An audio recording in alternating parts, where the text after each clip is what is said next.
Hi, I'm Tamara Kandaker.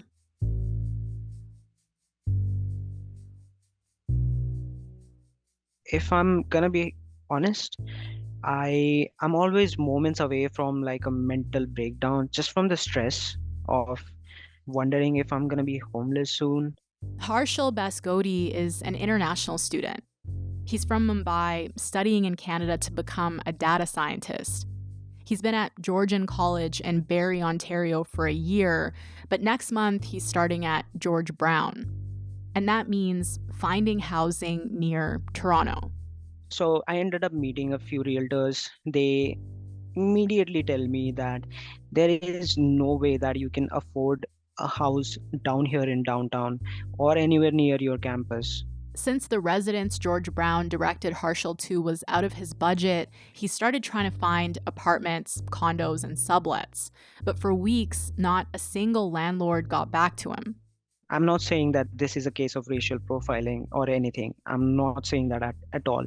I'm just saying people receive an email from me and they immediately know this is an immigrant. And it's almost as if they knew that I'm in a bad financial situation, which is not fair, honestly. My email does not say it out loud that I'm in a bad financial situation. Harshal tried everything, looking on Kijiji and Facebook, searching with a housemate, even taking a realtor's advice to raise his budget and offer 6 months of rent up front, forcing him to ask his parents to dip into their savings. I've hated myself every time that I've asked for help from back home, but they've just been there. Like, they're extremely supportive. Even with all that, Harshal still hadn't been able to find a place just weeks from the start of school. I'm super scared that I'm gonna be homeless soon if I don't find a house.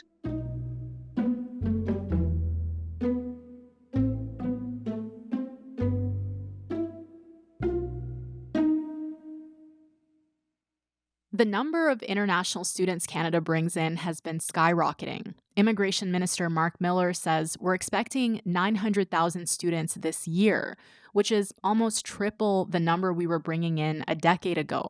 Last week, this increase was pushed to the center of the national housing debate when new housing minister Sean Fraser said we should consider whether to cap the number of international students as one way to relieve the pressure on the housing market.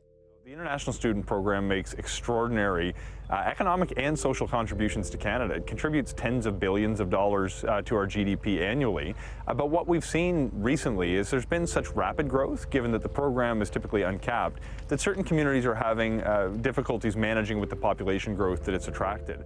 Immigration Minister Miller has resisted the idea of a hard cap, but on Sunday, he did raise some serious concerns about the integrity of the system. What we've seen, as with any sort of lucrative economic proposition, this one from $20 to $30 billion, is that there are some people making a lot of money out of it legitimately, some people gaming the system. And many international students have pushed back against what they see as students being blamed for the housing crisis, saying they're also the victims of it. Today, I want to focus on their experience and the debate that's playing out right now about whether it makes sense to keep bringing more and more students in when they might not be guaranteed a safe and affordable life.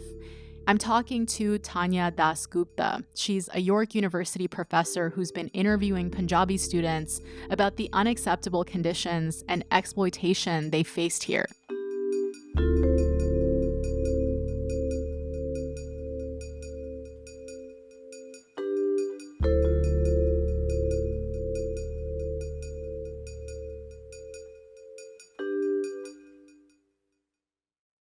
Hi, Tanya. Thank you so much for doing this.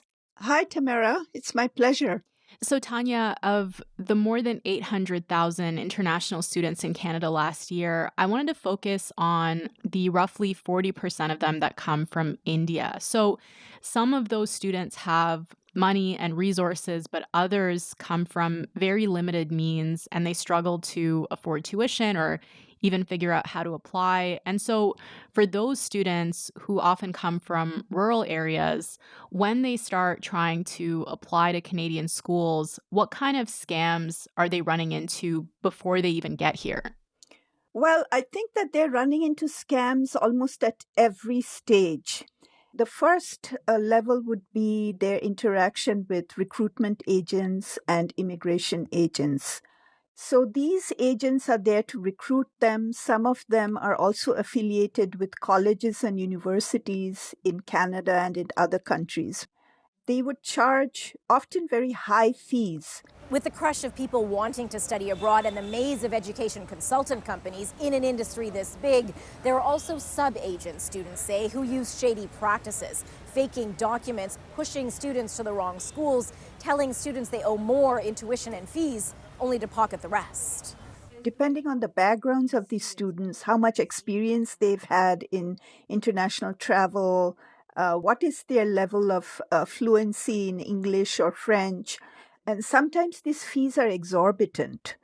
And in return, one is never sure what kind of services they're going to be getting. I also heard about this scam where students are getting fake acceptance letters. And how is that happening?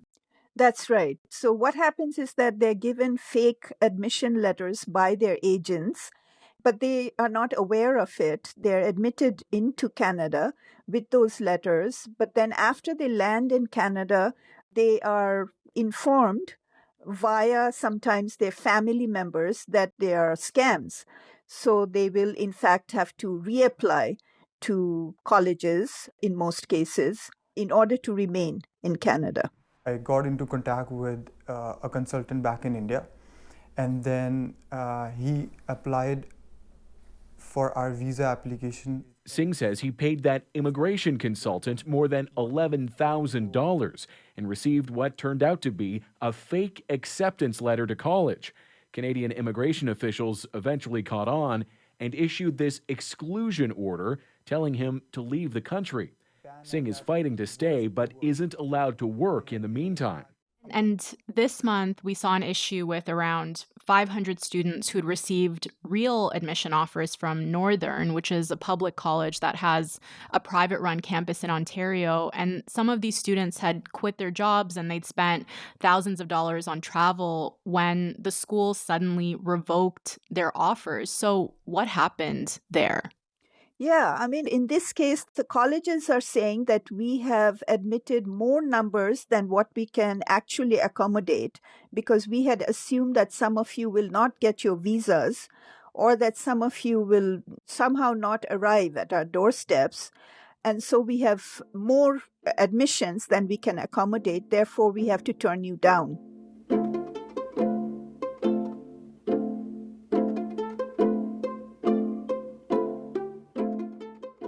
Okay, so then let's talk about housing. So say everything goes well and students do have a spot to study at a school. The next thing that they have to sort out is finding a place to live in our very expensive markets. So what have you heard from students about the compromises that they're making in order to find housing? Well, I think that the bottom line are the finances. They don't have a lot of cash in their hands. As you can imagine, they're paying 3 to 5 times the tuition that domestic students are paying. In addition, they have to bring with them $10,000 each student. So their monthly budget is very limited. Most of them can afford between $500 and $700 a month. The good housing that we have is not affordable. So basically, they have to look for rooming houses. They have to look for private homes and rooms that are being rented in it. So they go to Kijiji, they go to, the temples, they go to various community centers, and they do go to the mainstream housing market. But as we now know, there's a lot of racism and sexism there. There's a lot of discrimination against temporary students or anybody who is in the country temporarily because of their credit rating. They don't really have any credit rating at that point. They don't really have almost no references. So it's a landlord's market. and they can really exercise their biases. Yeah. So I've heard women being discriminated against because they're single women, students of different regional backgrounds in India. So they have to deal with all those things, unfortunately. Yeah. And these rooming houses that you mentioned, which can sometimes be the only thing these students can afford, they can be really crowded, right? Like there was this one in Toronto this month that was reported to have 15 people living in it. So what does that look like? What kinds of conditions are these students living in when they're in these rooming houses? It's extremely crowded. I have heard of basement, quote unquote, apartments where there are, 6 students living in 3 rooms in the basement. Mm-hmm. Many of them are not built to code. They don't have carbon monoxide alarms, fire alarms. The maintenance is very poor, and there's mold. And one student talked to me about bed bugs, that kind of infestation. And if things don't work, let's say the plumbing breaks down or something, many of them, I'm not saying 100% of them, but many of them are not very quick to repair those. And sometimes even if they do repair them, the students are charged to cover most of it. Mm-hmm. Of course, shared kitchen, shared bathroom, which are often very tiny. I know of 2 cases, both of them on the East Coast, where there have been fires in the house. And in one case, I believe it was in Sydney, where a student was actually burnt and he died in the fire. So the consequences are very severe. It is a life and death issue. And of course, housing is very important for not only the health of the students, but also for them to be good students, to perform well, to keep up with their studies. It's absolutely crucial. Yeah, of course. I saw this CTV report over the weekend, and the student was talking about how it's impossible to study in that kind of environment. Sharma is often at the library. With so many roommates, it's the noise while trying to study, he says, is his biggest problem. Just for sleeping is okay. But if you want to study there and if you want to focus, it's a terrible place. I'm wondering why these students are competing with the rest of the housing market for rentals anyway. How come more of them aren't living in on-campus residences? Because there aren't any. Or I should qualify that. I mean, there are residences on campus, but they're too expensive. It is a systemic issue in that the post-secondary sector have experienced so many funding cuts from the government over a decade now that they partner up with private housing companies. And so they're building sometimes beautiful residences, but they're like condos and they're quite expensive. International students, and I think domestic students too, who are coming from poorer background, first generation going to university and so on, they can't really afford these residences. Right. I think the post-secondary sector also has to take some responsibility in that they haven't really built affordable, good student housing. There is good housing, but it is not affordable. What happens when students are evicted or they can't find a place that they can afford? I know last month there were headlines about a student at Conestoga College in Kitchener who was living under a bridge, and that made the news. But is that kind of thing common? It is not happening, I would say, for every other student, but it does happen. I've heard of international students sleeping in their cars, being in shelters.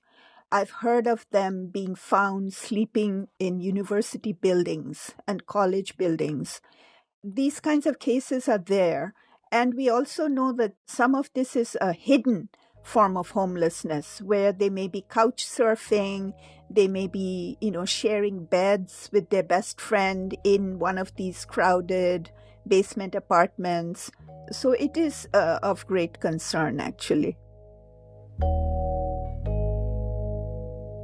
Mike Moffat is an economist who was at the cabinet retreat advising the government on housing policy. It's not the responsibility of international students to ensure that there is enough housing in London, Ontario. This is a systemic failure, I would say, of both the federal and provincial governments and as well the higher education sector in which I work, to ensure that there's enough housing for both domestic and international students. And domestic and international students are the biggest victims of this, not the cause of it.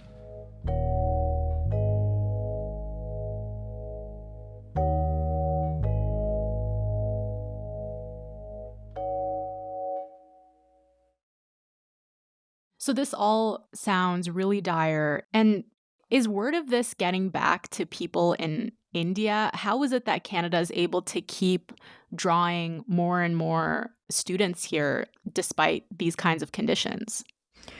Yeah, that's a really interesting question. I was talking to somebody, in the community, a community organization that does work with international students, and they were saying that they have tried to send word back to India, but the people there, they don't want to hear these negative stories because they still want to take that chance. They want to take that risk, which might lead them to better financial situations, better academic situations. And also the Canadian government and the post-secondary sector, they're spending a lot of resources in welcoming them, in recruiting them. You may be knowing that the government has like a two-step immigration pathway for international students. After they graduate from their programs, they can get a postgraduate work permit, which would allow them to work full-time. And if they are able to fulfill a certain number of hours, then they are in a position to apply for permanent residency. And many of them do. Right. So why are these schools putting so much money into recruiting these students? Why do Canadian schools want international students so badly? Well, I think there are a number of reasons. One is that there have been funding cutbacks beginning from the late 1990s, early 2000s. In the 1980s, let's say, the government was contributing up to 80% or 80+% of the revenues to the post-secondary sector. So who has filled the gap? They have been mainly international students. So they have really been contributing billions of dollars every year to that revenue. And the other part of the equation here that I hadn't really considered is that international students are also a source of labor, right? So normally during the semester, they're only allowed to work 20 hours a week off campus, but when school's on break, they can work full time. But right now, the government is running a pilot project until the end of this year where most are allowed to work more than 20 hours as a way of helping with our labor shortage. So can you put that into context for me, especially since the pandemic lockdowns? How have we seen international students filling jobs? Yeah, that's a really interesting question. International students are actually also migrant workers because just as you were suggesting, they need to work in order to maintain themselves here in Canada. They come with first year's tuition. They come with that $10,000, which they have to use to buy a GIC most of the time. And so they get some money every month, but that is not enough. So they have to find part-time jobs. And that is another challenge for them because they have to find jobs which can coexist with their study schedules.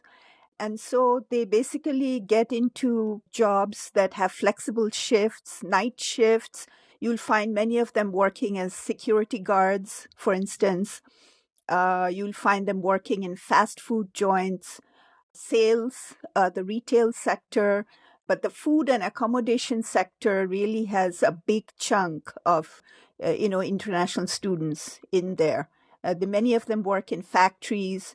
So really, our economy and particular sectors are very dependent on the labor of international students. And of course, most of the time they're paid minimum wages and they work very long hours and they're subjected to wage theft. all kinds of other irregularities.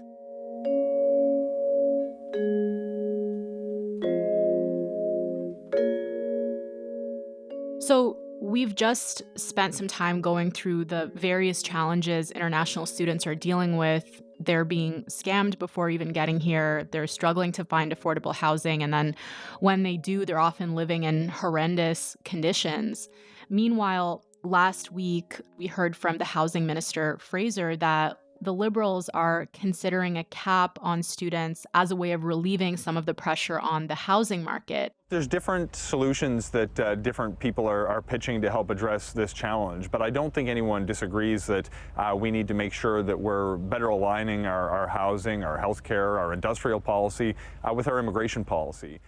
The Liberals, including the Prime Minister, have stressed that we shouldn't blame students, which is how this is being received by a lot of international students themselves and by advocates. But we're hearing all sorts of experts now saying, even if there isn't a cap, we need to rethink how many students we're bringing in. So how do you feel about the way that students have been discussed here?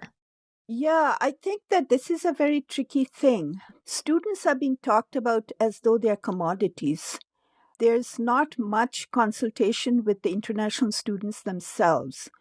My concern is that we are linking immigration and immigrants to the housing crisis. And my feeling is that this reeks of racism.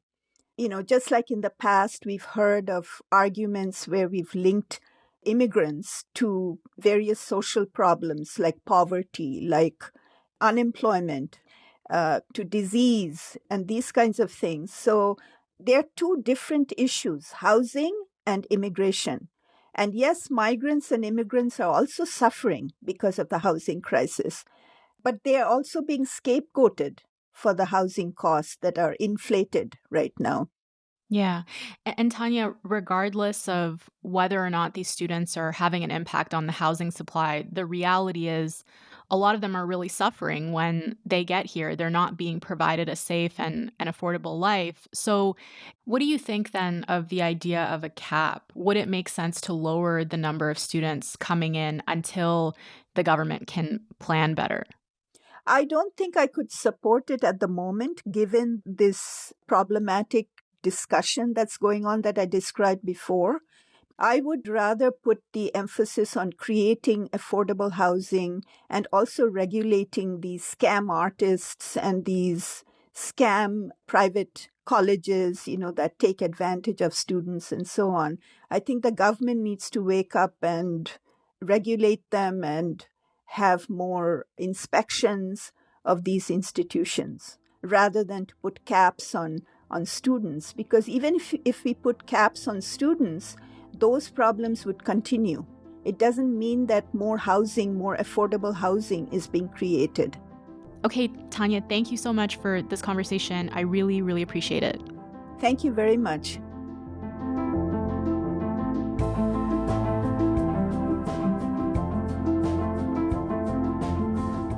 So before we go, I just want to thank my colleague Vanessa Balantek for her files on this and the interview you heard off the top. That's all for today. I'm Tamara Kandaker. Thank you so much for listening, and I will talk to you tomorrow.